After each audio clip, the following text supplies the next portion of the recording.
اعوذ باللہ من الشیطان الرجیم، بسم اللہ الرحمن الرحیم۔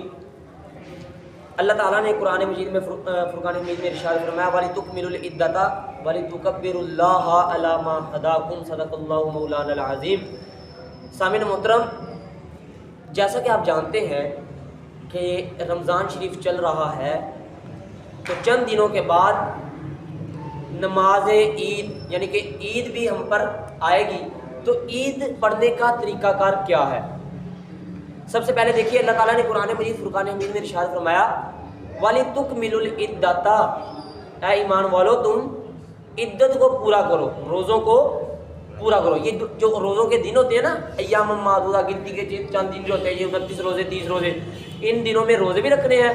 جب روزے مکمل ہو جائیں وَلِتُكَبِّرُوا اللَّهَ، تو اللہ کی کیا کرنی ہے؟ بڑائی بیان کرنی ہے، عَلَىٰ مَا هَدَاكُمْ، اس پر جو اس نے تمہیں ہدایت دی۔ یہاں سے عید الفطر کا ثبوت مل رہا ہے۔ اور اللہ تعالیٰ نے دوسرے مقام پر ارشاد فرمایا فَصَلِّ لِرَبِّكَ وَانْحَرْ، اپنے رب کے لیے نماز پڑھ، وانحر، اور قربانی کر۔ اور یہ آیت کریمہ ہمیں عید الاضحیٰ، قربانی والی عید کے متعلق بتا رہی ہے۔ اب عید کے متعلق دیکھیں سرکار علیہ السلام نے کیا فرمایا۔ سرکار علیہ السلام نے فرمایا کہ جو ابن ماجہ میں حدیث پاک ہے کہ جو بندہ عیدین کی راتوں کو جاگے گا، اس بندے کا دل نہیں مرے گا، اس بندے کا دل نہیں مرے گا جس دن لوگوں کے دل مر جائیں گے، جس دن لوگوں کے دل مردہ ہو جائیں گے، اس عیدوں کی راتوں کو جانے والے بندے کا دل اس دن بھی جاگ رہا ہوگا۔ ترمذی شریف میں حدیث پاک ہے، سرکار علیہ السلام نے فرمایا کہ سرکار علیہ السلام کا عمل مبارک یہ تھا کہ جب چھوٹی عید عید الفطر کا دن آتا تو سرکار علیہ السلام نماز پڑھنے سے پہلے کچھ نہ کچھ تناول فرمایا کرتے تھے۔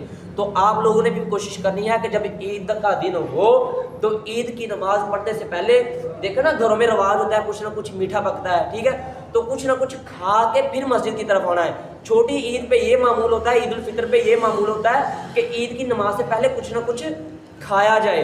اور بڑی عید پہ یہ ہوتا ہے، عید الاضحیٰ قربانی والی عید پہ یہ ہوتا ہے کہ عید کی نماز کے بعد کچھ کھایا جائے، ٹھیک ہے۔ چھوٹی عید کو میٹھی عید بھی کہتے ہیں اور بڑی عید کو نمکین عید، ٹھیک ہے۔ اس کے بعد ترمذی شریف میں بھی حدیث پاک ہے، سرکار علیہ السلام کا عمل مبارک تھا کہ جب سرکار علیہ السلام عید کی نماز پڑھنے کے لیے جاتے، جس راستے سے عید کی نماز پڑھنے جاتے اسی راستے سے واپس نہیں آتے بلکہ راستہ بدل کر واپس آتے تھے، ٹھیک ہے۔ آج بھی کئی لوگوں کا یہ معمول ہے جو سرکار علیہ السلام کے عمل پر، طریقہ پر ایسا ہی کرتے ہیں کہ وہ عید کی نماز پڑھنے کسی اور راستے سے جاتے ہیں اور واپسی کسی دوسرے راستے سے آتے ہیں۔ تو آپ لوگوں نے بھی کوشش کرنی ہے کہ جب عید کا دن ہو، جب عید پڑھنے آنا ہے تو عید پڑھنے جس راستے سے آئیں اسی راستے سے واپس نہیں جانا بلکہ راستہ بدل کر واپس جانا ہے تاکہ سرکار علیہ السلام کے طریقے پر عمل ہو سکے، ٹھیک ہے۔ اس کے بعد ابو داؤد شریف میں حدیث پاک ہے، سرکار علیہ السلام کا عمل تھا۔ دیکھیں عید کی جو نماز ہوتی ہے نا، یہ مسجد میں ادا نہیں کی جاتی بلکہ اس کے لیے الگ سے عیدگاہ ہوتی ہے، لیکن کوئی مجبوری بن جائے تو مسجد میں بھی عید کی نماز ادا کی جا سکتی ہے۔ سرکار علیہ السلام کے دور میں ایک مرتبہ عید کے دن بارش آ گئی تو سرکار علیہ السلام نے مسجد میں عید کی نماز جو ہے نا پڑھی، ٹھیک ہے۔ یہ ابو داؤد شریف میں سرکار علیہ السلام کا فرمان موجود ہے، عمل مبارک موجود ہے۔ تو ہمیں یہ سبق ملتا ہے کہ اگر کوئی مجبوری بن جائے تو ہم یہ دیکھیں نا، جب ہماری مسجد میں عید کی نماز ہوتی ہے، ہمارے پاس ارد گرد کوئی عیدگاہ نہیں ہے تو ہم کیا کرتے ہیں، عید کی نماز پڑھنے کے لیے مسجد میں عید کا اہتمام کر لیتے ہیں، ٹھیک ہے۔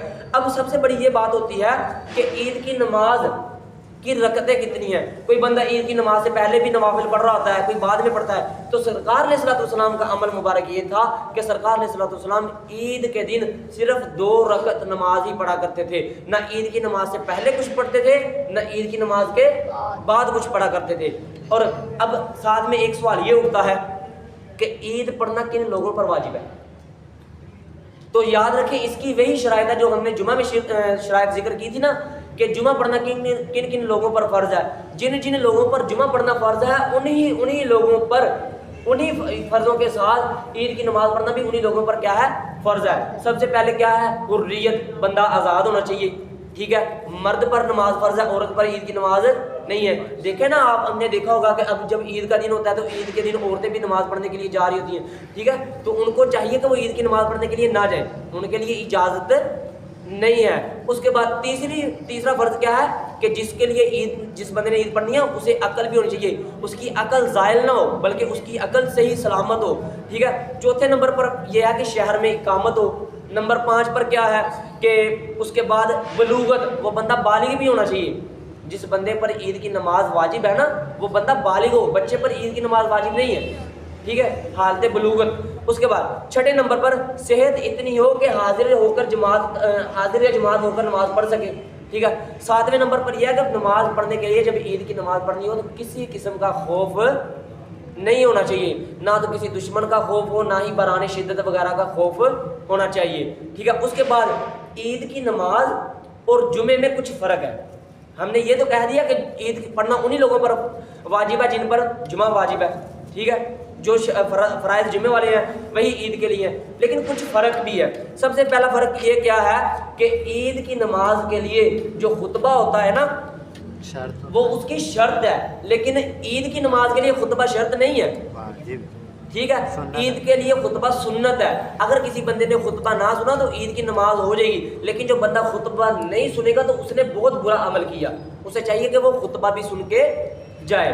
دوسرا فرق کیا ہے کہ عید جمعے کے دن خطبہ پہلے ہوتا ہے، جماعت بعد میں ہوتی ہے. جمعے والے دن ایسے ہی ہوتا ہے نا کہ جب دوسری اذان ہوتی ہے تو اس کے بعد امام صاحب خطیب صاحب خطبہ دیتے ہیں، اس کے بعد کیا ہوتا ہے جماعت کی جاتی ہے، اذان بھی کہی جاتی ہے، اقامت بھی کہی جاتی ہے. تو جمعے کے لیے عید کے لیے نہ تو اذان ہے نہ ہی اقامت ہے، اور خطبہ بھی عید کی نماز کے بعد ہے. یہ فرق یاد کرنا ہے کہ جمعے کے دن خطبہ پہلے اور نماز بعد میں، اور عید کے دن عید کی نماز پہلے اور خطبہ بعد میں. یہ کچھ فرق ہے. اور جو بندہ جان بوجھ کر بلا وجہ بغیر کسی عذر کے عید کی نماز چھوڑتا ہے تو وہ بندہ گمراہی اور بدعت کی طرف جا رہا ہے. ٹھیک ہے، اس بندے نے بہت برا عمل کیا، تو عید کی نماز نہیں چھوڑنی چاہیے. اب سب سے اہم سوال یہ ہے کہ عید کا طریقہ کیا ہے. عید کا طریقہ کیا ہے؟ اب آپ لوگوں نے طریقہ سماعت فرمانا ہے. عید کا طریقہ بالکل 2 رکعت جیسے ہم نماز پڑھتے ہیں وہی ہے، بس تھوڑی سی تبدیلی ہوگی. سب سے پہلے کیا کرنا ہے، ہم نے نیت کرنی ہے عید کی. ٹھیک ہے، عید کی نیت کرنے کے بعد سب سے پہلے ہم نے کیا کرنا ہے، یہ یاد رکھنا ہے یہاں پر 6 تکبیریں. عید کی نماز میں کتنی؟ 6 تکبیریں زائد ہوتی ہیں. وہ آپ ساتھ ساتھ میں آپ کو ذکر کر دیتا ہوں. ٹھیک ہے، کہ کون کون سی ہوتی ہیں. سب سے پہلے جب نیت کر لی، نیت کرنے کے بعد ہاتھ اٹھا کر اللہ اکبر کہہ کے ہاتھ باندھ لینے ہیں. ٹھیک ہے، پھر پڑھنی ہے ثنا، سبحانک اللہم و بحمدک و تبارک اسمک و تعالی جدک و لا الہ غیرک. جب غیرک تک پڑھ لیں گے پھر امام صاحب کیا کریں گے، ہاتھ اٹھائیں گے، اللہ اکبر، ہاتھ چھوڑ دینے ہیں. ایک تکبیر ہوگی، پھر اللہ اکبر، دوسری تکبیر، ہاتھ چھوڑ دینے ہیں. جب امام صاحب تیسری تکبیر کہیں گے نا اللہ اکبر، پھر ہاتھ باندھ لینے. سب سے پہلے شروع میں، پھر میں دوبارہ شروع کر رہا ہوں سمجھانے کے لیے کہ سب سے پہلے جب نیت کریں گے اللہ اکبر کہہ کے ہم نے کیا کرنا ہے، ہاتھ باندھ لینے ہیں. صرف ثنا پڑھنی ہے، سبحانک اللہم و بحمدک، سبحانک اللہم و بحمدک و تبارک اسمک و تعالی جدک و لا الہ غیرک. اس کے بعد اضافی تکبیریں جو ہم نے کہا تھا نا 6 زائد تکبیریں ہوں گی، ان میں پھر 3 تکبیریں امام صاحب کہیں گے. پہلی تکبیر پہ اللہ اکبر ہاتھ چھوڑ دینے، دوسری تکبیر پہ اللہ اکبر ہاتھ چھوڑ دینے، تیسری تکبیر جب امام صاحب زائد کہیں گے اللہ اکبر کہیں گے پھر ہاتھ چھوڑنے نہیں ہیں بلکہ ہاتھ باندھ لینے ہیں. تو 3 زائد تکبیریں ہو گئی. اس کے بعد امام صاحب اعوذ باللہ پڑھیں گے، بسم اللہ پڑھیں گے، سورہ فاتحہ پڑھیں گے، غیر المغضوب علیہم ولا الضالین آمین. اس کے بعد کوئی سورت پڑھیں گے، پھر اللہ اکبر کہہ کے رکوع کریں گے، پھر سمیع اللہ لمن حمیدہ، پھر 2 سجدے کریں گے. 2 سجدے کر کے امام صاحب، آپ نے پیچھے پیچھے امام صاحب کے چلتے رہنا. پھر دوسری رکعت میں کھڑے ہوں گے.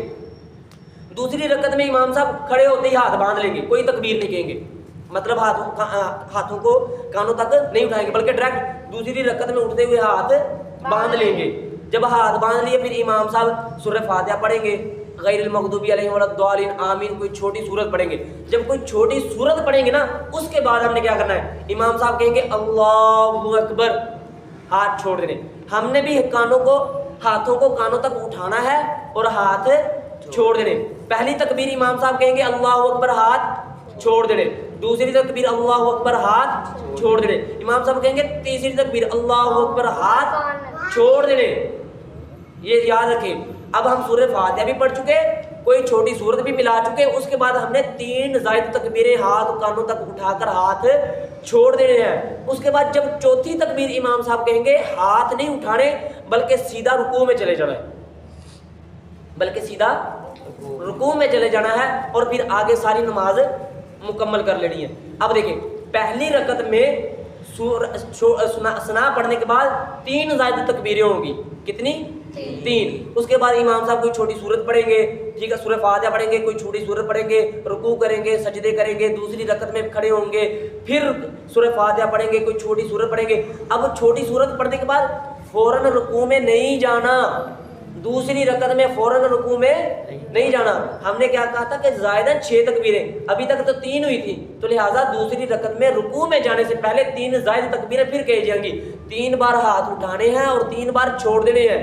چوتھی تکبیر جب امام صاحب کہیں گے پھر رکوع میں جانا ہے، پھر آگے ویسے ہی ساری کی ساری نماز ادا کرنی ہے۔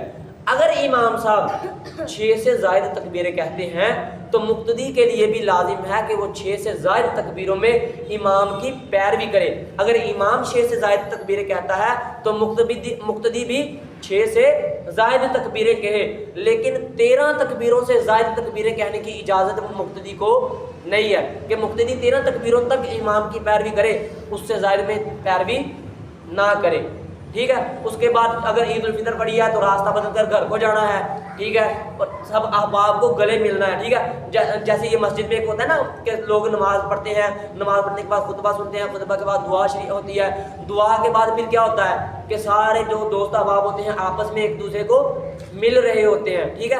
تو عید خوشی کا دن ہوتا ہے، تو خوشی کا اظہار کرنا ہے ہر مسلمان بھائی سے، ٹھیک ہے، خوشی کے ساتھ خندہ کے پیشانی کے ساتھ ملنا ہے، ٹھیک ہے۔ اس کے بعد گھروں کو جانا ہے، زیادہ سے زیادہ جتنا ممکن ہو سکے صدقہ خیرات بھی کرنی ہے۔